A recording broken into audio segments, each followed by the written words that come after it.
एक बादशाह ने अपने सैनिकों को सड़क के बीच में एक बड़ी चट्टान रखने के लिए कहा। चट्टान को बीच सड़क में रखवाकर राजा ने अपने सैनिकों से छुपकर उस चट्टान पर नजर रखने के लिए कहा कि देखना उस चट्टान को रास्ते से कौन हटाता है। लोग उस जगह पर आते रहे और जाते रहे, लेकिन किसी ने भी उस चट्टान को रास्ते से हटाने की कोशिश नहीं की।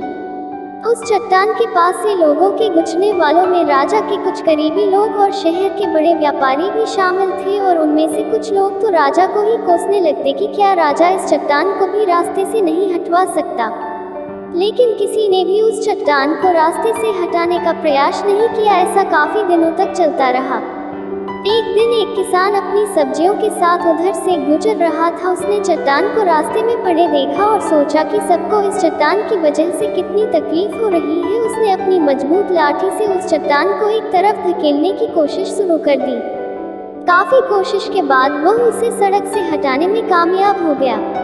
चट्टान रास्ते से हटाने के बाद किसान अपनी सब्जियों को उठाकर जाने ही वाला था कि अचानक उसकी नज़र एक पोटली पर गई, जो ठीक उसी जगह पड़ी थी जहां से उसने वह चट्टान हटाए थे। उसने उस पोटली को खोलकर देखा तो उसमें सोने के कई सिक्के थे, और उन सिक्कों के साथ बादशाह का एक संदेश भी था, जिसमें लिखा था कि ये सोने के सिक्के उनके लिए है जो इस चट्टान को रास्ते से हटाएगा। दोस्तों, बिल्कुल ठीक इसी तरह हम सबकी लाइफ में भी कई परेशानियां आती हैं। कुछ लोग उन परेशानियों से बचकर निकल जाते हैं और कुछ रास्ता बदल देते हैं, और चंद लोग ठान लेते हैं उन परेशानियों का हल निकाल लेने की, और ऐसे ही लोग मुश्किलों में संभावनाएं और संभावनाओं में छिपे अवसर खोज लेते हैं।